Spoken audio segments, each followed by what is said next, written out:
Adding funds from a Moneypak card to your Greendot card is a simple process. To begin, visit a retailer that sells Moneypak cards, such as Walmart, CVS, Walgreens, or other major retailers. Purchase a Moneypak card with the desired amount to add to your Greendot card, remembering that there may be associated fees. On the back of the Moneypak card, locate the scratch-off area covering the security code, revealing the code by scratching it off. Access your Greendot account through the Greendot mobile app or website. If you don't have an account yet, you'll need to create one. Within your Greendot account, navigate to the option to add funds, which may be labeled as Add Money Reload or similar. Choose the option to add funds via Moneypak and enter the 14-digit security code from your Moneypak card when prompted. Double-check the code for accuracy.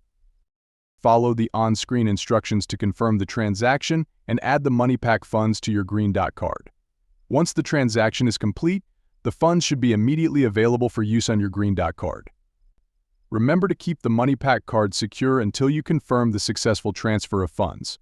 After confirming the transfer, you can dispose of the Moneypak card securely.